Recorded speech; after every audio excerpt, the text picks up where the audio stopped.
Hablamos de Europa. I'm sorry. Now I can start. We are follow with the seminar Hablamos de Europa. We are talking about Europe, and today talking about Europe means talking about Ukraine. So this panel will be dedicated to talk about Ukraine, to talk about the possibilities of any kind of peace agreement in Ukraine. It is clear that Russia's political and strategic objectives to turn Ukraine into a failed state and prevent its entry into the Atlantic Alliance and the European Union have so far failed. Vladimir Putin's decision to promote partial general mobilization has escalated the war and may lead to a change, kind of the dynamics of the battle flight. But we have a lot of questions about Ukraine, and we will talk about it. But first of all, I would like to introduce and to give thanks to our panelists to be here. First of all, to James Sherr, who is the senior fellow of the Estonian Foreign Policy Institute at the International Center for Defense and Security in Tallinn, in Estonia. Jade McGlynn, which I met Jade like 2 years ago by Zoom. And this is the first time that I met you face to face, and I'm really happy to have you here. She's senior researcher at the Middlebury Institute of International Studies. And welcome to Madrid, welcome to FAES. And Anna Korbut is Madrileña. Anna Korbut is journalist from Ukraine, but she's living in Madrid. And also, I have to say that last year, Anna and James participated in the Campus FAES talking about Ukraine by Zoom. So I promised them that I will invite them to come to Madrid, and I fulfill my promise. So you have to fulfill yours. And to talk, we will start with James. And before we enter here, he mentioned me that he would like to start with 3 statements about the historical roots of this conflict, maybe out of the Baltic states and Central and East Europe. People does not understand very well what are the historical roots of this conflict. Even in the first session, Ivan Voivoda mentioned, of course, the Maidan Revolution, the Orange Revolution, and the part of the historical roots of this current invasion of Russia, remembering us that the war started much before, at least in 2014. But the tensions and historical problems between these two nations are much older. So, James, welcome, and floor is yours. Thank you.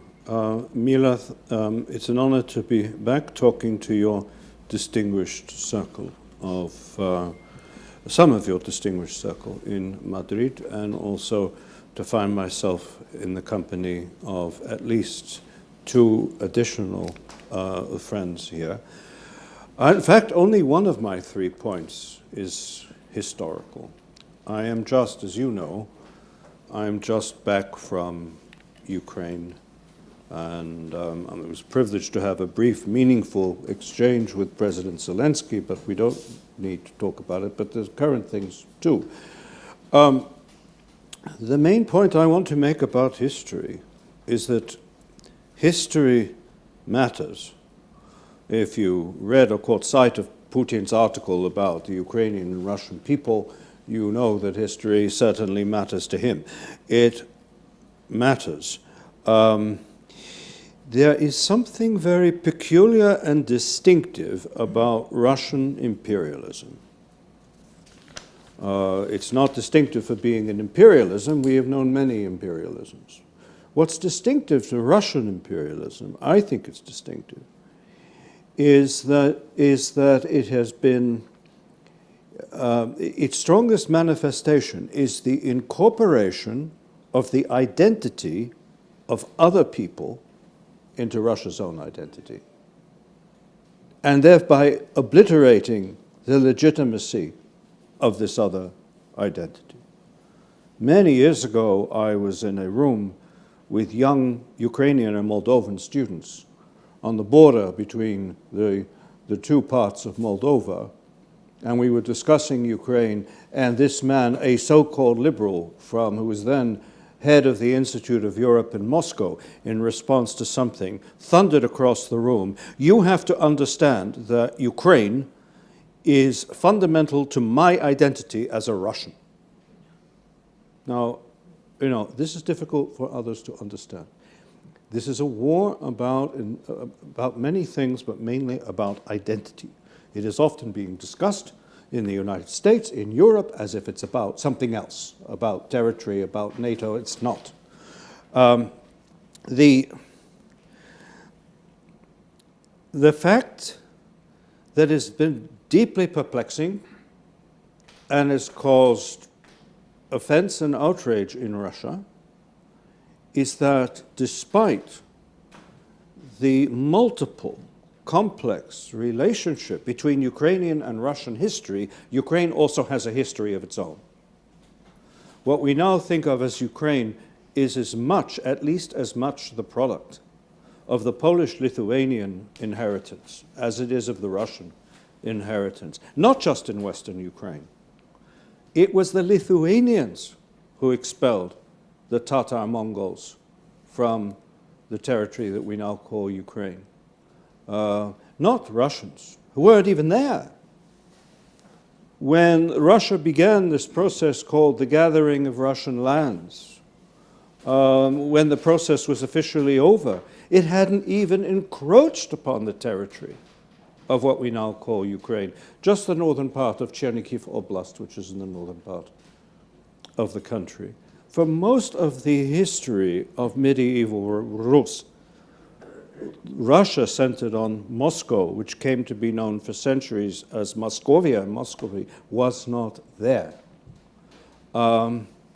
So these are very difficult things. And as a result, Russian expansion has been accompanied by a process of rewriting history and obliterating memory. It has always been accompanied in Ukraine by the destruction of historical documents, by a prohibition of language, by the arrest and exile of scholars and learned people. Catherine the Great, when she began her war, which she called the War for Novorossiya, effectively over the same territory that the Russians are trying to re-annex now, from Mariupol in the east all the way to the Moldovan frontier. She said the aim of this war is to eliminate from memory the Ukrainian hetmanate, which was the Ukrainian political formation of that time. So Putin didn't start this historical business. It's been there. Putin has directly plagiarized in what he has written from a lot that was written as part of this enterprise by advisors to Nikolai I and Alexander II. There's nothing new in what Putin is saying, even if there's a lot new in what he is doing. So if you understand that, this war is not going to end in some sort of territorial compromise, because it's not about territory. It's about statehood and nationhood. It's that simple. And unless and until there is a revolution of the mind in Russia, these issues are going to be there. My second point, which I'll make much more quickly, is that the war of 2022 is a consequence of 30 years of the failure of Russian policy, of the failure to subordinate Ukraine by other means, by means that I have often referred to as hard diplomacy and soft coercion. Very elaborate means, started under Yeltsin, went through all kinds of evolutions, always put people under enormous pressure, always succeeded and then failed for a variety of reasons. And Putin started the whole enterprise again. And the coercive element had to become greater.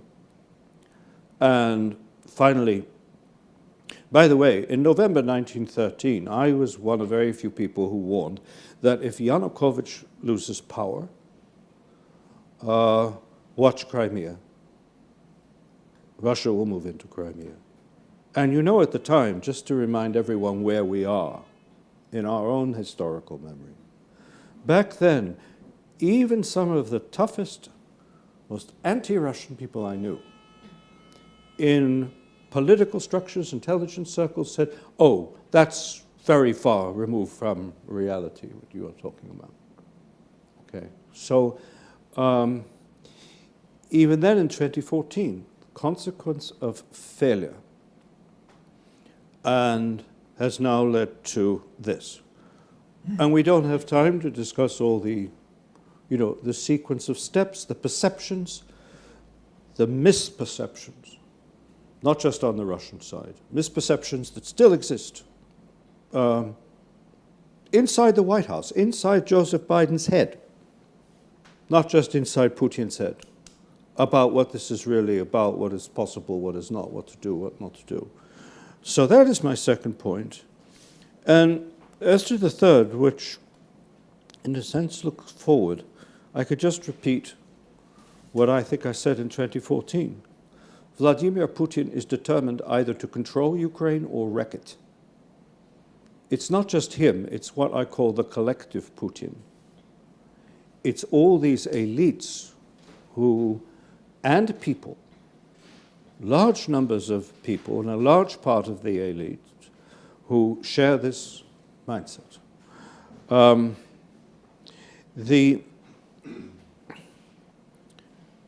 In one final extension, having already stated this is about nationhood, this, as the Russians understand it, is not simply a war about Ukraine, it's not a war against Ukraine, as they see it. It is a war against what they call, and the formula does not vary, the collective West led by the United States, by the international order and scheme of values, which Russians now also call values, represented by the liberal democracies, in military form by NATO, in political, most formalized political form by the European Union, by this civilizational, military civilizational construct, and the Russian world, Ruski Mir, which is a different civilization and discussed in these terms. And for Russia, what matters, what they want to see in Europe, and this is not new, is the historical West, which they respect, what they call the historical West, and that's basically the Cold War NATO. It's the West to the west of the Nysa River. And then there is the Russian world, which is that vast territory that over the years, one way or another, has been historically influenced by Russia, whether they're ethnically Russian or not, whether they personally link themselves to Russia or not, and even whether they speak Russian or not, that is the Russian world. And in between the two, a gray zone.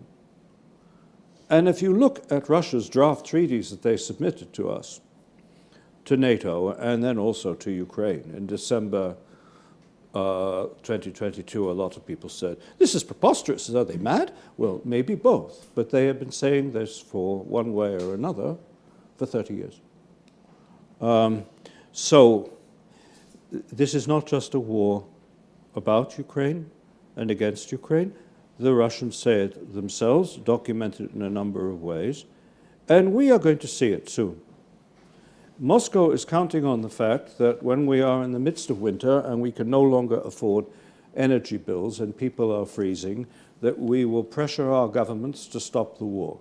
Maybe.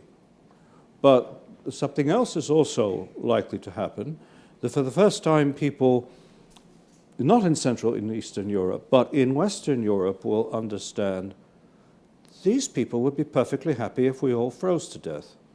This war is being waged here, it's not just being waged there. Unfortunately, we will see which of these forecasts bears itself out. I've talked too long, I'll leave it at that. Thank you. No, not at all. Thank you very much, and I don't pretend to resume in one sentence what you said about the imperial Russian mindset, but I just remember the brilliant British historian Geoffrey Hoskins, who said that the main difference between Great Britain or Spain and Russia is that Great Britain and Spain had an empire, and that Russia was and is an empire. And I think I really don't pretend to resume in one sentence, but this affirmation of Hoskins really said a lot. Jade will talk us just what you just mentioned about perception, misperceptions from Russians, Ukrainians, and Jade, the floor is yours, and welcome. Muchas gracias por la invitación a Madrid. And I'm very happy to be here and to discuss with you. I'm less happy to have to follow that incredibly encyclopedic explanation of the history and perhaps even the prehistory that took us here. But today I would like to focus on perhaps events that are a little bit more recent as yesterday and the call to mobilization, but also on how Russian society is perceiving this war, because that's what I've been working on pretty much since the war began.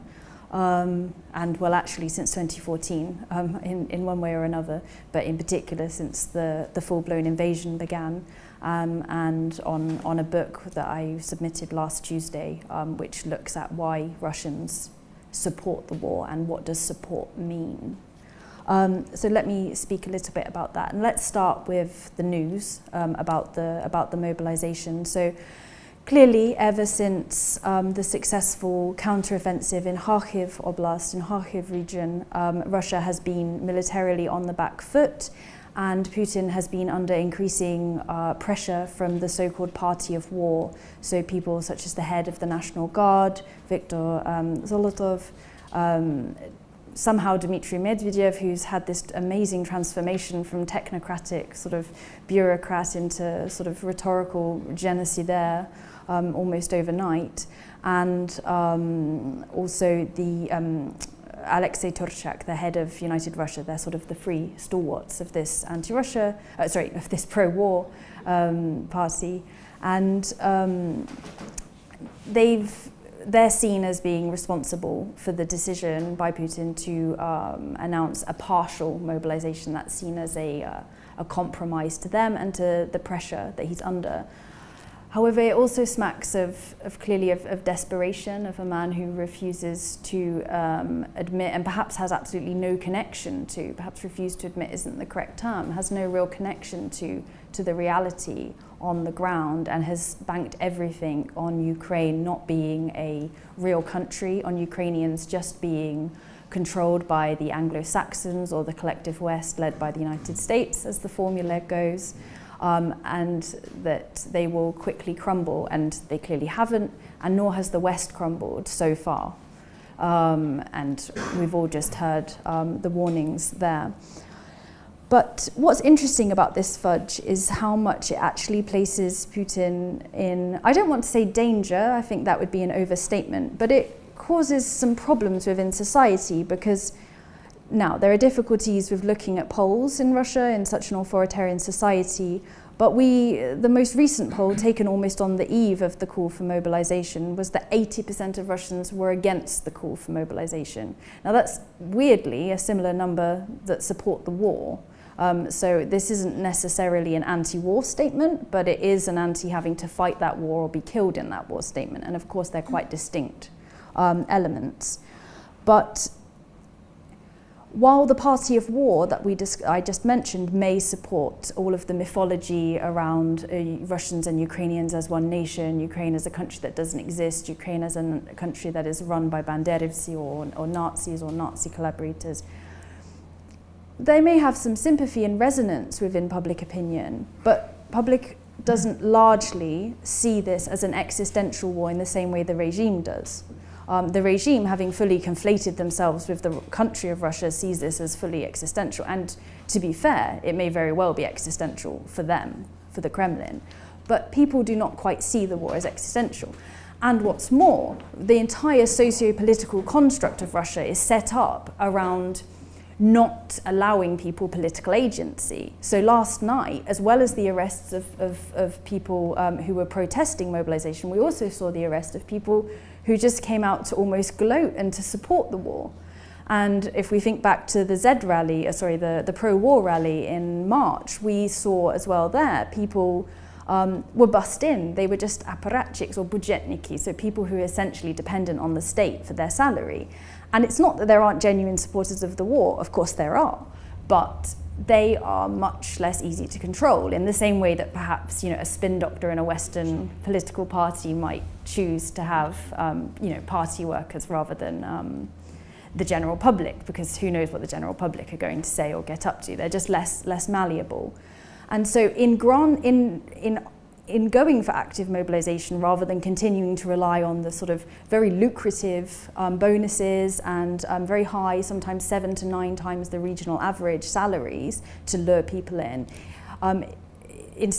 to have left that option behind and to start to encourage political agency is genuinely quite dangerous, not necessarily just because people will use it to protest the war. As I say, the protesters against the war itself are very brave, but the idea that they in any way represent a majority or even a significant minority right now is very hard to argue, I would say. But the point is that they could also use this political agency on the other side, perhaps to ask different questions. Why is the army performing so badly? Corruption is an important issue in Russia. Where has this corruption come from? Where is the root? All of these, so people could start to take this political agency on themselves, or they could just not like the fact that they're being offered this political agency in the form of mobilization and protest that, because whilst they didn't see the war as existential, and whilst the Kremlin did everything for those except in the border regions to not really have the war affect their lives, clearly now it is existential in that most literal sense of they or their sons or their husbands or their brothers may be sent to die in Ukraine. And so that very much changes the parameters around which what I would call not so much support for the war, because it isn't an active support, but it's more an acquiescence to the war. The narratives, the propaganda, it resonates with many of the sort of long-standing prejudices that are embedded by the education system and lots of other things. It resonates in that sense, but you can't really describe it as a full-on sort of mobilization. And the Kremlin's been very careful with that, because in 2014 they went too far and they did lose control of the situation with some of the what we would now call the party of war adherents. So I think it could make for some more turbulent times than perhaps might have been expected. In terms of the lasting peace, which is also what you asked me to speak about, Mira, but also to join on from James's point, I don't think there can be a lasting peace until this imperial, military, political, civilizational construct that you were describing is dismantled. And I think that really all we can have until then is deterrence, because if people are espousing, and they very much are, the Kremlin believes and continues to espouse these ideas around Ukraine, and I don't see how we can change that mindset or that worldview, for want of a better phrase, then really all that can be done is to show them that it's too painful to try to realize those ambitions, I think, for the time being. And any really durable peace will depend on that complete shift, which is, of course, a very complicated complicated matter indeed. And on the lasting piece, I was going to speak about what Ukrainians are willing to do, but it seems much more appropriate that you speak about that. Yeah, we'll be back on the we will back on the question of deterrence, because I think that Ukraine, after all, what we has already seen, has constructed the capacity of deterrence, and this is very important. We will see how the war will end, but for now we has already seen that Ukraine has capacity for deterrence, and I think that the changing strategy of Putin is one of the consequences of it. But we'll back to this question. Now I would like to ask Anna Korbut. She's from Ukraine. She's living in Madrid. She has been in Ukraine recently, during the summer, I think. So please tell us what is the perception of Ukrainians about any kind of peace agreement. James mentioned that Putin, it is clear that he has winter strategy, the West has a summer strategy, and during the winter, maybe in some European countries, we will see people who will start to press their governments to tell them that to press Ukraine to accept any kind of peace agreement, and above all the agreement which supposed the change of territories for peace. This is like a kind of best offer of the people who promote the appeasement. But the floor is yours. Thank you. Please. Gracias, Mira. Gracias a todos. Well, so for now, the majority of Ukrainians perceive or look for a victory rather than a peace deal. Just because there is no visible possibility of a peace deal for now with Russia. In terms of the peace and what it would look like, could look like for Ukraine, from Ukraine, there are two dimensions to it. One is short term, and that would be one aspect of it is to move, to force the Russians out as far as possible, at least to the pre-February 24 lines. What will happen next? I mean, that's time could show, but at least that, if possible, farther. And there's just one kind of easy example. Before, so when we were in Ukraine, we were in Ukraine 2 times this summer and are going back soon, on the Independence Day, 24th of August. I was with my family in the small town in the west of Ukraine, and we had, I think, 6 or 7 air alarms during that day. That does not mean that a missile will hit us 5 seconds later, but it's a possibility. So, and the alarm is normally, if we have the alarm signal in Western Ukraine, that means that it covers all of Ukraine, and somewhere will be hit. It's the trajectory of that particular... Yeah, the trajectory. What the radar sees, everything on that trajectory, exactly. They set up an alarm. Exactly. Until they know where it's going. Exactly. Yeah. So in those days, a missile did hit 50 kilometers from where we were, but luckily no one was killed because it hit railway infrastructure. Then after some time into this Kharkiv counterattack success, the intensity of air alarms was much lower. And so the Russians were either distracted or running out of ammunitions or trying to keep their ammunitions in stock, or also they were being pushed away. And that is one tangible factor of security, short-term security for Ukraine and Ukrainians, for the entire territory. Another important factor of short-term peace or short-term security is to being able to protect Ukrainian cities, at least, such as Kharkiv, Odessa, so the biggest cities of Ukraine, which are being shelled from the sea, from Belarus, from Russia. That requires more sophisticated weapons, and so that's what can provide kind of an iron dome for any given city, and help people return, help people carry on with their lives and try to rebuild their lives, as people are already doing in Kyiv and around Kyiv. So all these towns, Irpin, Bucha, etc., while you see there the devastations that were caused by the assault in February, March, and April, you also see the signs how life is coming back to how they're coming back to life. You have coffee places, you have people out in the street. So you see that life is returning, and that is key and crucial to keeping the morale high for winning the war and forcing Russia to negotiate. So this is basically a force factor that should force Russia to negotiate.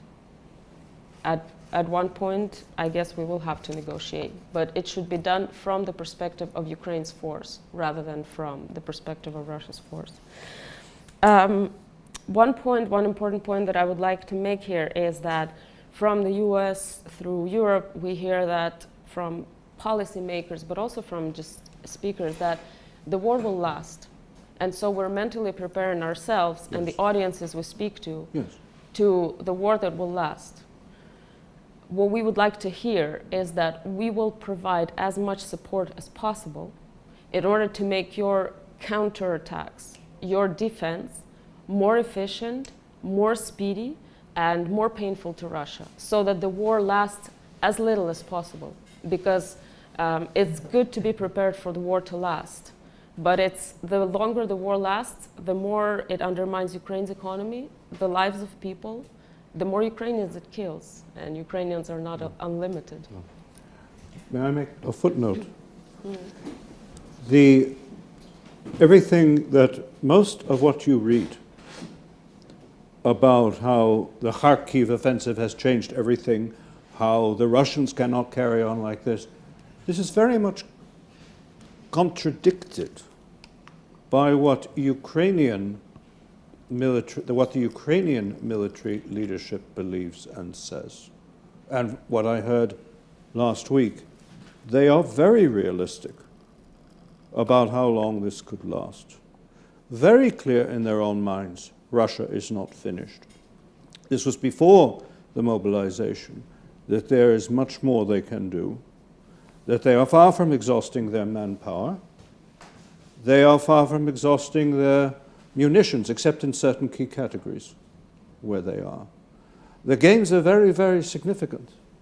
But as long as in Moscow there is a will, and they have the will and ability to continue the war will continue. So Anna is absolutely right about this. The exaggerated claims come from the West, not from Ukraine. Ukrainians are very realistic. No, but I think that the West also is very realistic. The problem is that we really wanted to hear good news, and then we started to exaggerate a little bit. But I think that the West is very conscious. Is very conscious that. The war is not finished, that Russian forces are not finished, but I would like to add here, when we talk about, because I put on the table the question about the possibility of peace agreement, and when I prepared this round table, I just remember how during the Second World War, Roosevelt and Churchill met in the middle of the nowhere of the Atlantic Ocean in 1942 and started to talk about peace agreement, started to imagine how the world will be after the Second World War. In this sense, I think that is very important to talk, not to press... Not about peace with... They were not talking about peace with Hitler, they were talking about peace afterwards. Yeah, we talk about peace agreement, peace, or more Okay. I think that is very important to put clear. I think that the president of European Commission, Ursula von der Leyen, because in previous roundtable I said Leiden, mentioned the city of the Holland.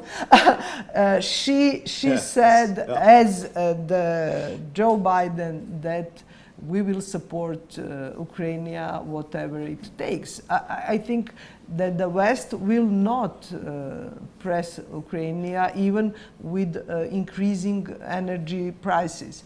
But I really think that we have to start to imagine world. You said after the Hitler. I'm not. My second point and my question here is that the history shows that after the Second World War, there is not total victories. I mean, we will not repeat Japan or German defeat as after the Second World War with Russia, with Putin or without Putin. That is, to imagine world after Hitler, in case of Putin, I think that is very difficult. It's different situation. So my question for you is, first, do you agree that Ukraine has already capacity for deterrence? And second question is, do you imagine any kind of European security order? Let's left world order and so on for now. How do you imagine it? You're living in Estonia. You're close there. You were last week with Zelensky in Ukraine. So you have information, good information, and you are very smart. So please tell us.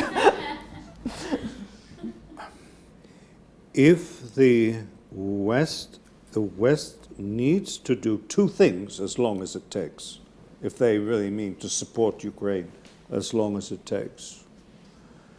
They need to continue to supply Ukraine with the military material it needs. And actually, including military material we are not supplying now, which the Americans and the Germans refuse to supply now. Let's be very honest about it. They need to do that, but then the other thing we haven't talked about, Europe and North America, everyone, need to continue to provide Ukraine with the economic assistance that is making what Anna described and what I saw, normal life, the continuation of normal life, possible. Russia has already won economically in Ukraine. It has devastated the Ukrainian economy.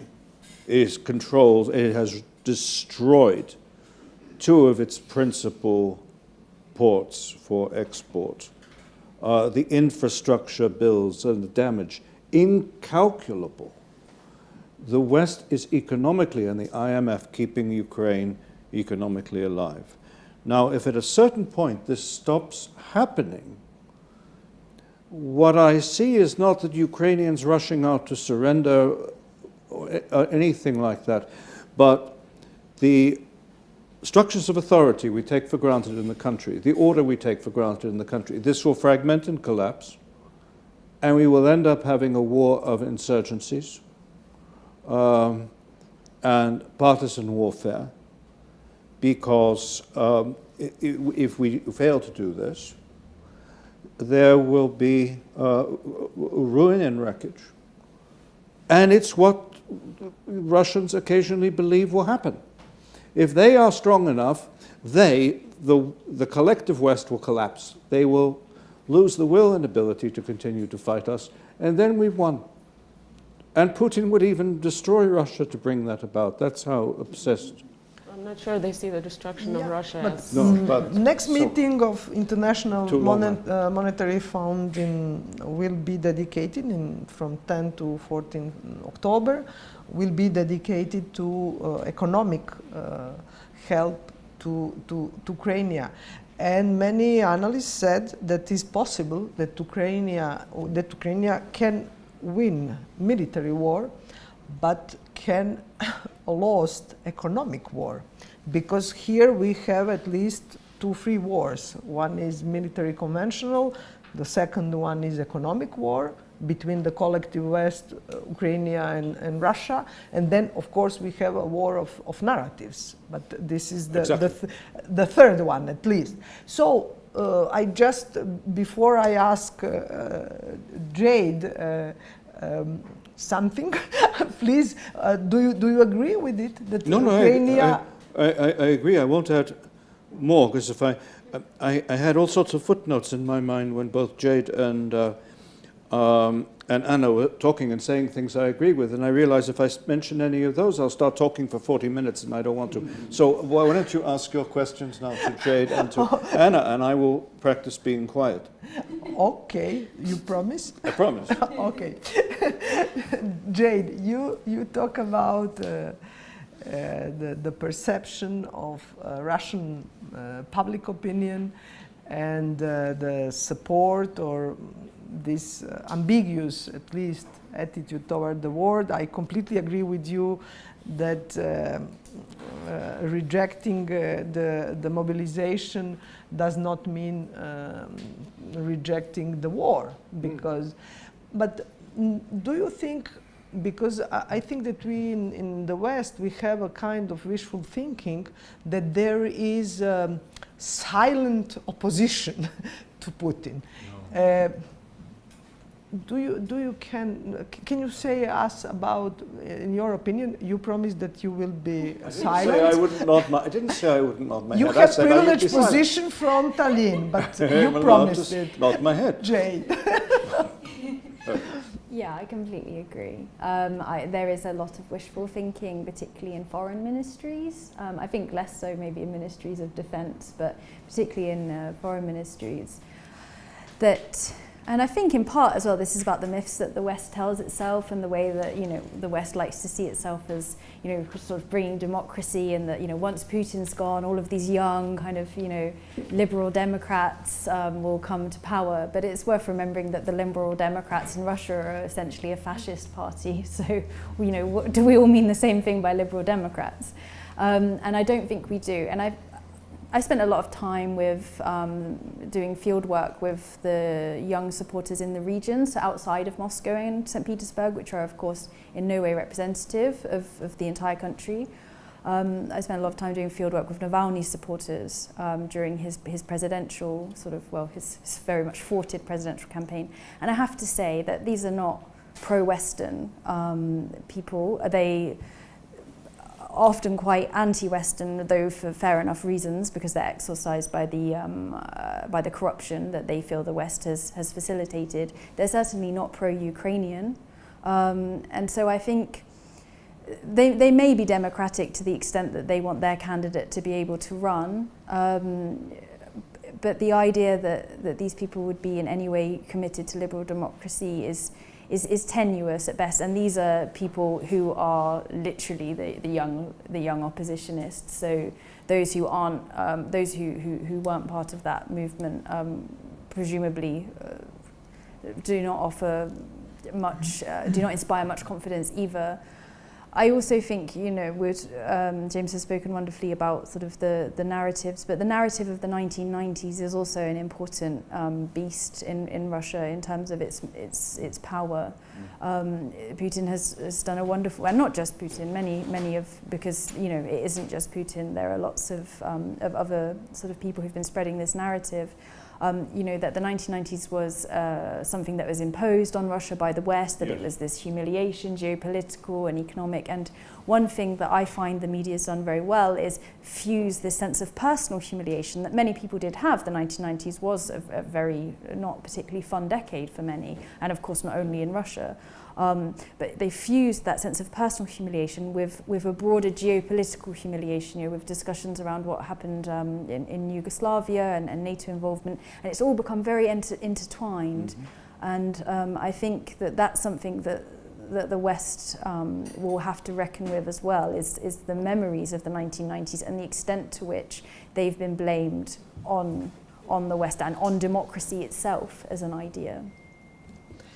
I will back to you, but I would like first to ask Anna, you just mentioned Yugoslavia, and I wanted to ask Anna, because I remember, of course, Yugoslav wars, and I emigrated when I understood that I cannot choose to be Serbian because I was born in Belgrade. I mean, I still said that I am from former Yugoslavia, and my sons told me, "Mama, this country does not exist. Please stop to tell people that you are from former Yugoslavia." What I want to ask you is how you,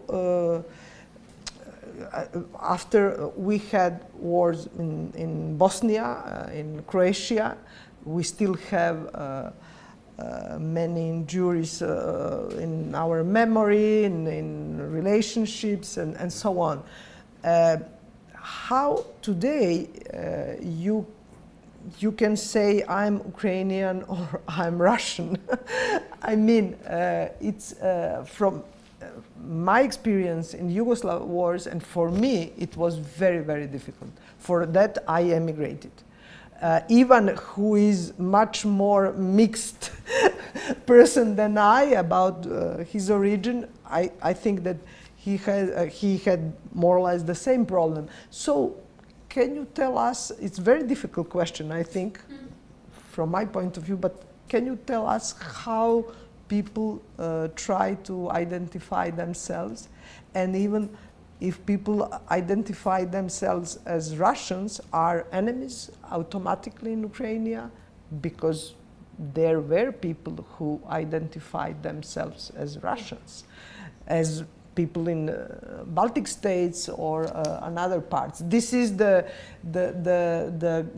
huge instrument of the Kremlin, the policy of compatriots and so on. So.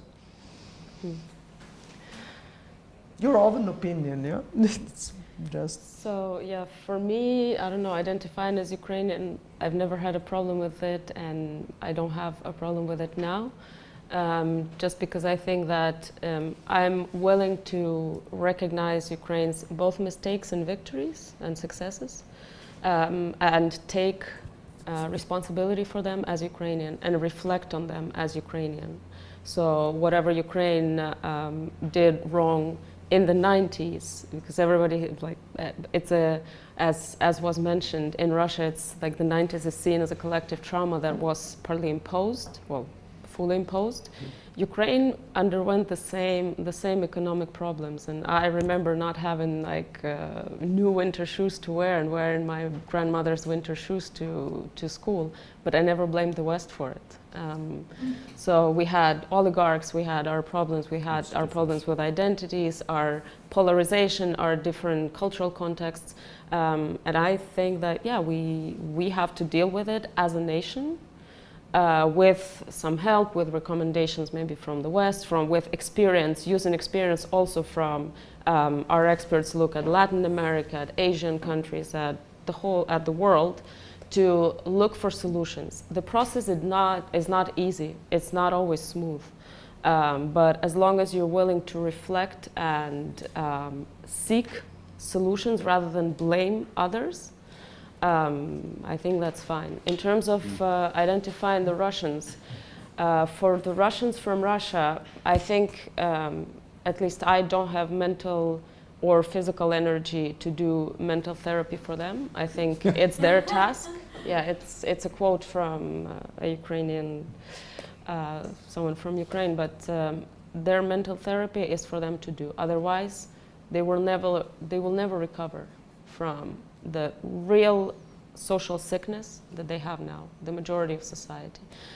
The Russians who have always been against and who have criticized the regime, both inside Russia and outside of Russia, I have a lot of respect for them, because it takes courage, but more than that, it's hard for me to relate, to understand how they can keep living seeing what their country is turning into and has turned into, what their society has turned into, and them loving their country and loving their society and loving their culture in the idealistic concept of it. I understand that it must be very, very devastating for them. And I have a lot of respect for those who continue speaking up against it, even though they go to jails, they're being prosecuted and all that. But honestly, it's their job to do. In Ukraine, the attitude to the Russians. A couple of days there was news came out that a woman was killed on the front line who is ethnic Russian, and she's Russian. She was Russian citizen, I think, until 2014, and then she came to fight and join the Ukrainian army and fought with the Ukrainian army. She was killed on the front line. She was maybe less than 40, so I'm 36, so around my age. Yeah, she can identify as Russian. Ukrainians have no problem with that. But there is a lot of negativity against the Russians. There is a lot of negativity against the Russians who support the war. There is outright hatred. And from the Ukrainians who say come from Kharkiv, who is a 90% Russian-speaking city with a lot of family in Russia, people cannot believe and fathom how come the Russians, who have called themselves the brotherly nation, have been shelling Kharkiv and have destroyed Mariupol and basically have exercised genocidal actions against what they see as the same people. So the reaction ranges from inability to believe and grasp and like a lot of disappointment to hatred and just also it's seen as incapable nation, because if a nation of 140 million plus more or less has allowed its regime of a much smaller number of people to do what it's doing to itself, to not respect them as a nation, as citizens, to not grant their rights as citizens, then I mean there cannot be respect for this nation. And so that's May I just quickly add something, please? It's your turn. I All wanted right. to ask you something, but you can say I want what to you follow want. something that Anna said. I am, of course, British. And Englishman in... No, I didn't say English. I said British. And Oh, sorry. You're making, I just you are remember making, the song of Sting, Englishman in New York. the very same point I was going to make. Identity is a complex thing.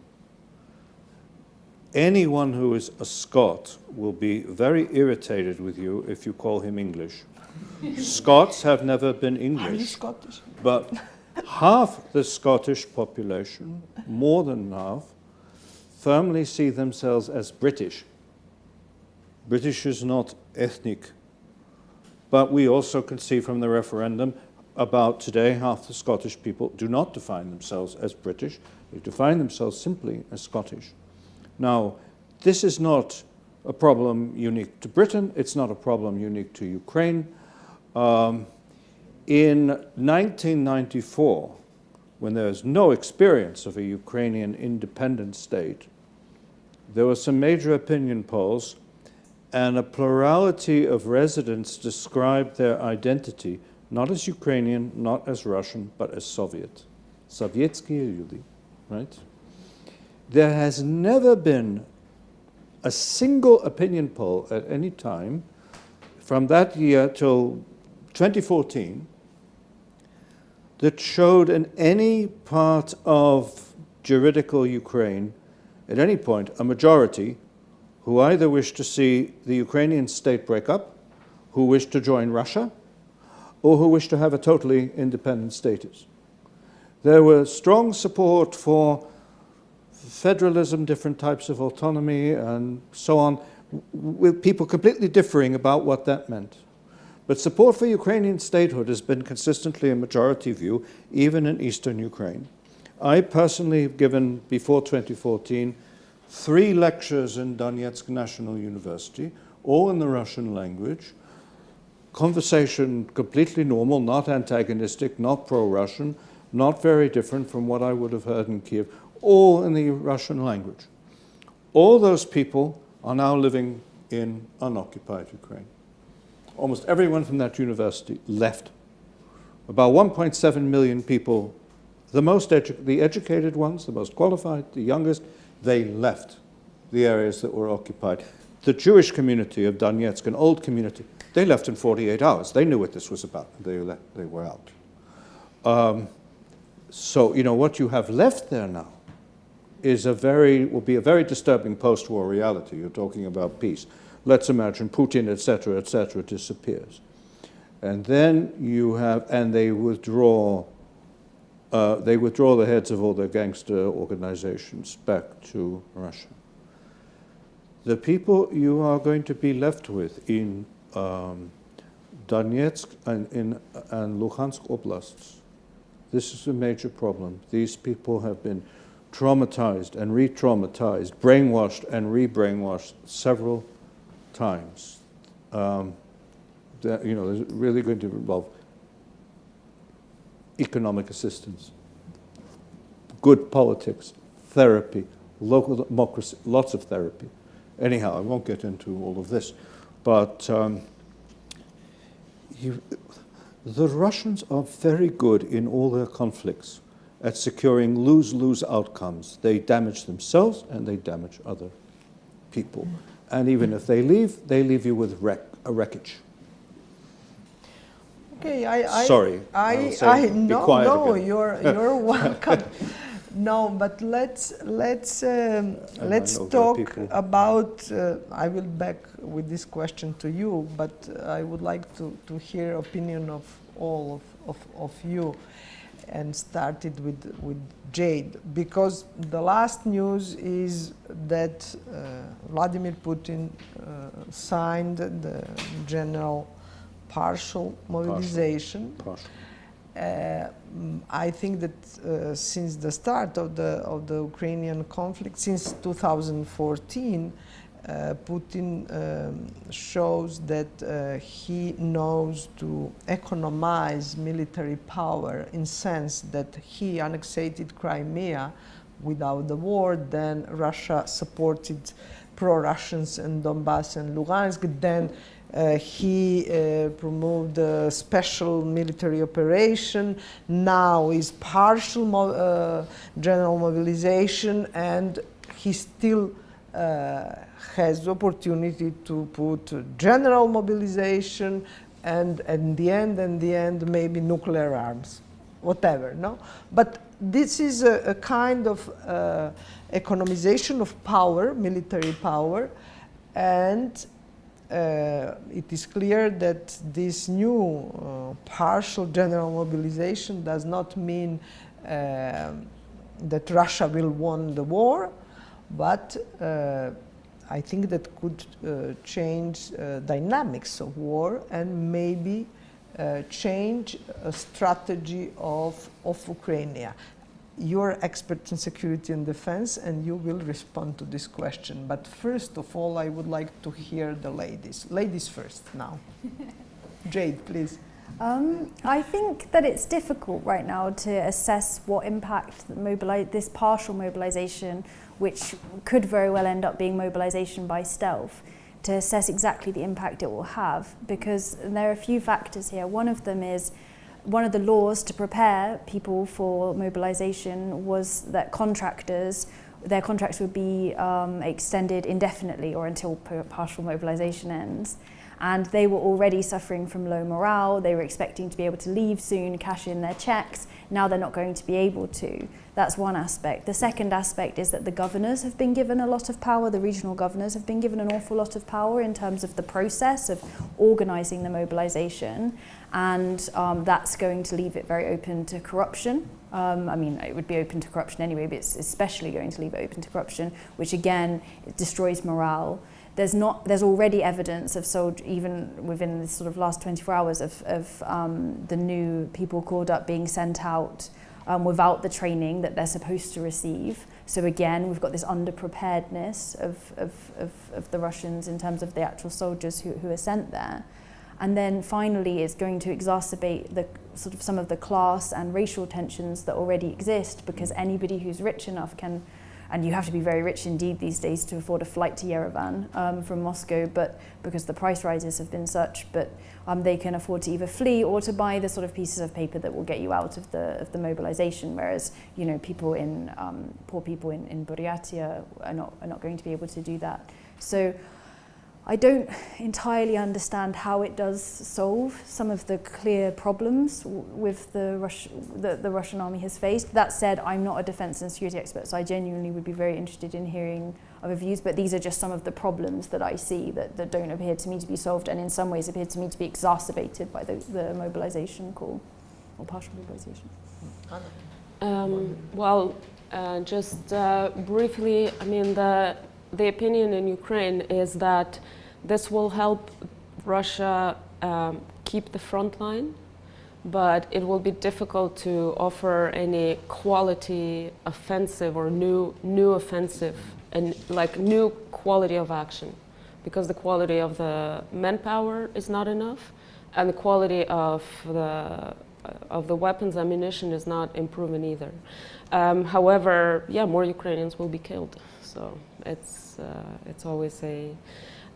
What I would like to add just briefly is that while we talk about how things in Russia will affect Russia and will affect Ukraine, I would like to also shift a bit the debate, the discussion into Ukraine's agency that has so far dictated the dynamics of everything that has been going on, with substantial support from the West, without which nothing of this would have been possible. Mm-hmm. But it has been Ukraine's agency, Ukraine's strategy, tactics, manpower, people effort, and resolve that have gotten us this far on the trajectory to victory, or at least to not letting Russia do what it wants. And so in that regard, these are also the components of longer lasting peace or longer lasting security arrangement. One is Ukraine now is seeking some sort of security guarantees. While it can be, NATO is difficult, but alternatives are discussed, and so this would be swift supply of arms, continued supply of arms, so making its security guarantee durable, sustainable, and also different from the Budapest Memorandum, which completely failed and offered nothing. Another one is to help Ukraine shift its economy, exports, energy infrastructure towards less dependence on Russia while it's breaking down, all the ties are breaking down, but kind of helping Ukraine safeguard itself economically and infrastructure-wise, energy-wise from Russia, which Ukraine is already doing. So some of the ports have been basically destroyed, but then Ukraine is reoriented, readjusting its export routes through roads, through railroad, say to Europe or to other parts. Energy infrastructure, so Ukraine is plugging into the European grid. So these things, and this is not just about Ukraine. For example, Moldova, when we traveled to Moldova in May, I think, and we had meetings with the Moldovan government, the major challenge that they saw coming up was not that Russia could invade them or could flare up something in Transnistria, but that Russia would cut their gas, and they're totally dependent on Russian gas. And that would, already we see the soaring inflation, the prices, economic burden on people, plus the inflow of Ukrainian refugees that's compared to Moldova's small population is very, very much felt. And so that is endangering the very new generation and reform-oriented Moldovan government. And just a couple of days ago, I already saw news about one populist, small populist party, bringing people out to the streets to protest against this and that, and soaring prices and inflation and this and that, while the leader of this party is sitting somewhere in Israel based on charges in corruption in Moldova. So if, say, Moldova is also helped reorient and buffer away from Russia, like Ukraine, like other countries in the region, that will also help create deterrence, and I don't know how to call it, a factor of deterrent against Russia and against its malign influences. Since 1991, since the disintegration of the Soviet Union, the strategy of the West was to support resilience of all countries of the post-Soviet space and try to support their independence from Russia in all areas. That the question is, of course, different. Maybe the West had more success in Ukraine during the some time in Georgia also. Now we have a different problems in Georgia. Moldavia always was between pro-Russians and pro-European governments. The post-Soviet space is a territory with a lot of historical problems, and history matters, as James said. So now you can add what you want, but I would like to hear your opinion about what does mean exactly this for battlefield, for war, this mobilization. Good. Yes, please. Good, because that's what I want to limit myself to. I think that for me the interesting question, I don't have an answer, is what impact the mobilization order will have in Russia. I do not think it will have a significant impact on the dynamics of war in Ukraine. Okay? Because, as Anna already mentioned, we already see it's being conducted in the same way. People without training are being, here's your gun, here's a left boot because we don't have a right boot, here is, and he has ammunition, but he doesn't have a gun. And you get a pep talk and you go. And if you try to surrender, we'll kill you. And this, I'm sorry, this is not going to change the war. It will prolong things. It will result in more Russians being killed. There are going to be more children of middle-class people who will be mobilized, I'm afraid, not across the board. But this has reverberations, and it refers to something else that either Jade or Anna mentioned. I think Jade did, about the demonstrations. Putin is nervous about what the public will think of him. His legitimacy is very important, that people believe his narratives, people believe his fictions. Not everybody, but enough of them. And the war party worries him. Because how can you brutalize and arrest members of the war party? Because aren't you supposed to be supporting the same cause? This causes a problem. You cannot present them as enemies of the state, can you? So they're a problem. At the beginning of the war, there were two well-known generals, outstanding professionals, very tough people. One, Leonid Ivashov, and the other, I forget his first name now, Hadaryonak. And they each wrote scathing, they were able to publish in leading papers, scathing criticisms about invading Ukraine. How could you invade Ukraine with forces like this? They will be defeated. They predicted what was going to happen. Why were they allowed to write this? Because contrary to what people assumed in the West, they are not anti-war people. What they were arguing was, we need a 1941-style mobilization of the entire country. We are fighting the West in Ukraine. The Ukrainians are not strong because they're Ukrainians. Ukrainians, of course, are not significant people. It is the United States and NATO, which over 30 years built them into a NATO army.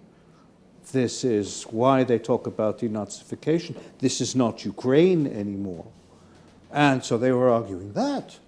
So this war party, and these people, a lot of them have said at the beginning, Putin is a traitor. He's an opportunist. He only cares about staying in power, not about really defending the country. Well, they're difficult for him. So I think the mobilization is not a game changer. Now then there's a second question we haven't raised, very important. It preoccupies the White House day in, day out. The possibility of a major Russian escalation, either against NATO or the use of nuclear weapons. There is a possibility, there always is. Escalation, the risk of escalation is inherent in war. What is absolutely certain in dealing with Russia, and especially Putin's Russia, is the less resolute you are, the more hesitant, the weaker you are about your own resolution, the less confident you are in your own resources, the greater this danger will be. There is no question. There are a lot of things. I was in Rzeszów in Poland, which is the central entrepot of weapons supply to Ukraine. If the Russians could safely destroy that place, they would do it tomorrow. If that place were not so well defended, it's fantastically defended. If the Russians feel that by attacking, they won't just attack someone to attack someone, but if they could achieve a military objective like that, and the consequence in NATO would be panic, would be division, oh, they would do it tomorrow. What stops them from doing that is that enough people have a perception, no, NATO will then fight, and then we lose, then we are destroyed. The Russians understand they cannot win, if they can't win a war against Ukraine, they certainly understand they cannot win a war against NATO. They really do, if we are willing to fight them. So the more hesitant we are, the greater this danger of escalation from Russia exists. Intimidation has been, for hundreds of years, a major pillar of Russian policy in dealing with everyone, anyone. They are outstandingly good at making you fear something they have no intention of doing. They have threatened again and again to do certain things after we've already crossed their red lines.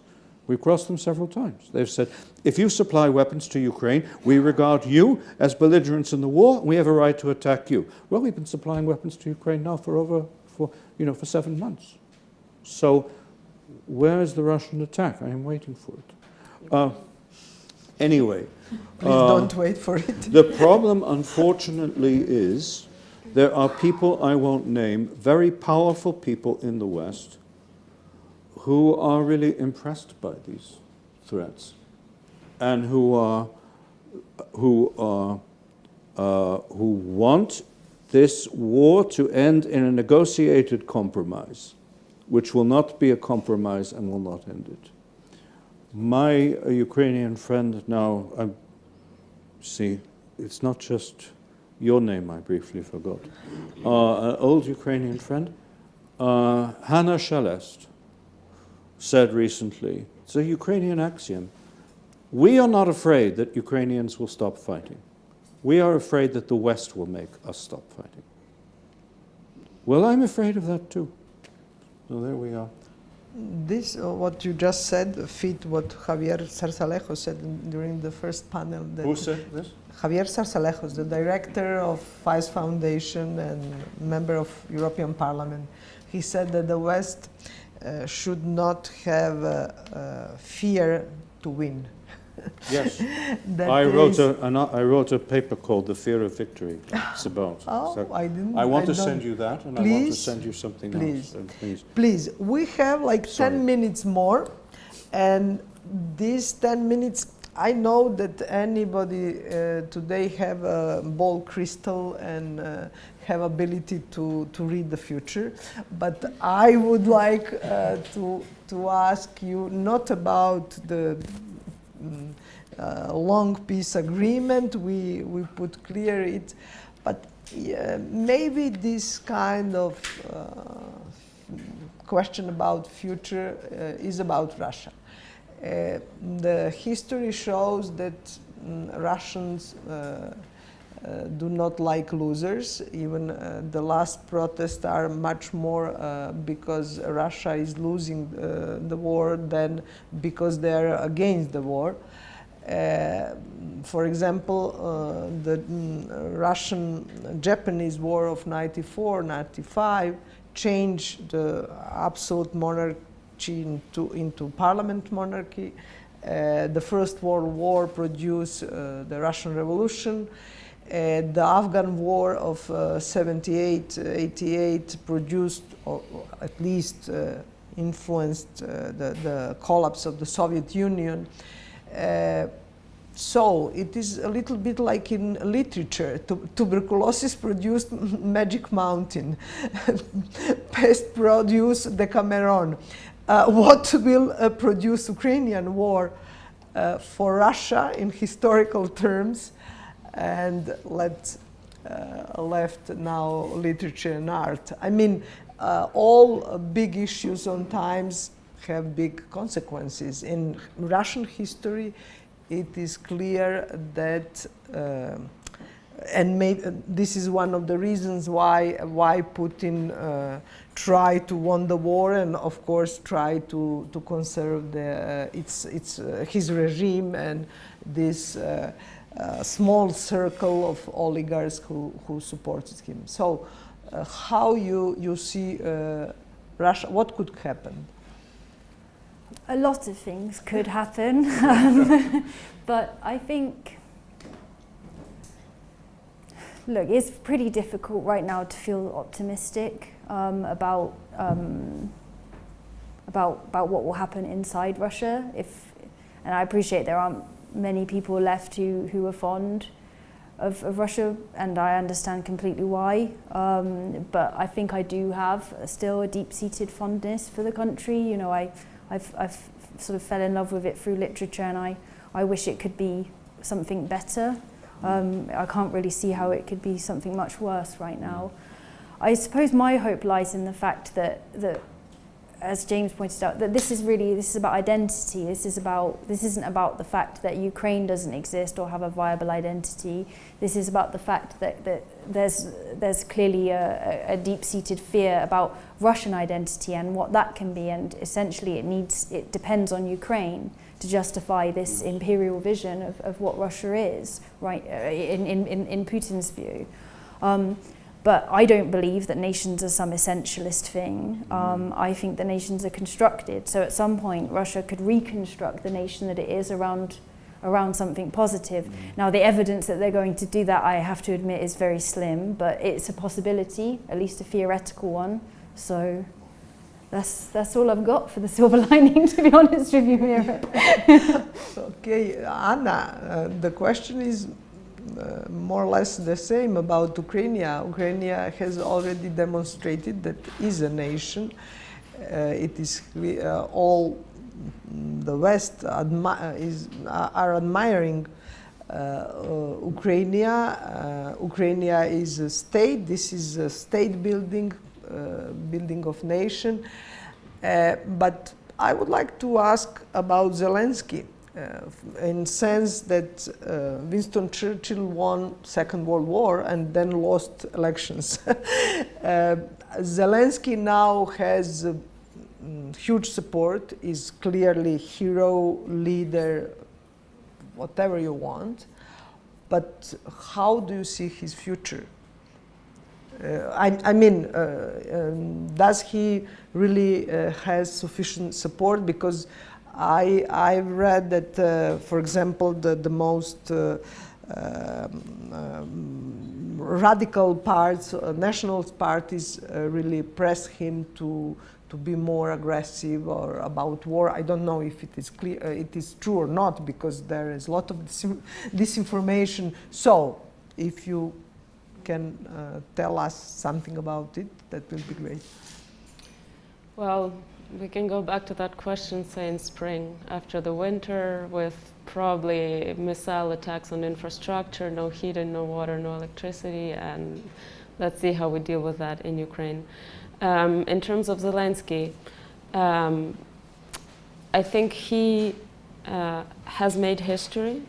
but through him, the Ukrainian people have made history, because Zelensky would not have done what he has done without the resolve and support and the readiness to act and organize from the whole Ukrainian society, however diverse, maybe polarized and all that it is.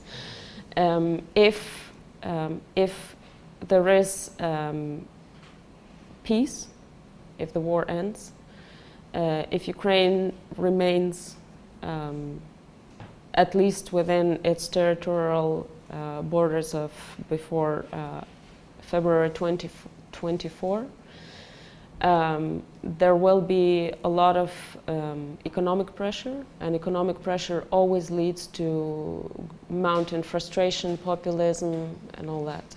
So to assess his capacity to lead the country, or his team's capacity to lead the country out of the economic abyss in which the war has plunged it, I'm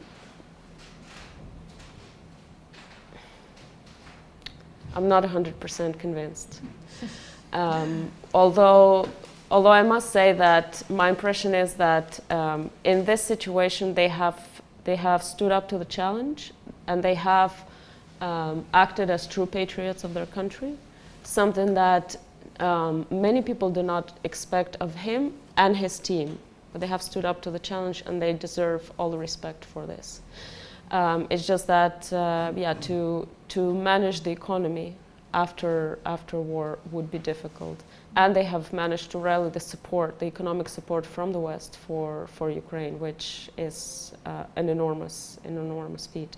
It will also be very, very challenging for Ukrainian society to get out of this economically, security-wise, socially, but also psychologically. So it's a long-term task. And it will be work in progress. There is no ready-made answer. And I mean, this is like, we talk a lot about history and how other people made history, but this is us making history now. So history, the outcome depends on what we do. You have the last word. And 2 minutes. Just the title. What I most respect about Zelensky is not who he is, but how much he has learned and how much he has changed. When he first became president, he was defined by inexperience, limitations, prejudices, and illusions. Even before the war, the Russians realized they underestimated him, because they looked at this and they thought, we can manipulate this person and he's a clown. December 2019, there was a Normandy format meeting of the Minsk people, and Zelensky arrived with all sorts of new tough red lines nobody was expecting. And he was tough. And he showed he's not intimidated by Putin. And Putin was rattling his papers. And his principal advisor, Surkov, off camera, threw a temper tantrum, took his papers and threw them at the Ukrainian delegation. I mean, these things happened. So this man has really learned a lot. That's why I respect him. Now, can he then transform himself into somebody significant and important for a post-war environment? I don't know. And then my last point, which is just one word. Understand one thing about Ukrainians. Russian culture, political culture, is defined by power and by proximity to power. Ukrainian political culture is defined by distrust of power. And it is normal in Ukraine. It will be normal in any peacetime environment for there to be lots of opposition, lots of criticism, lots of confusion, lots of contenders, all of this. That is part of the background noise of Ukraine. That is what Ukraine is. So don't treat that as a defeat either of the country or of... and because that was going on, that is why the Russians twice assumed if we attack them, they'll fall apart. No, you attack them and they come together. That's it. That's it.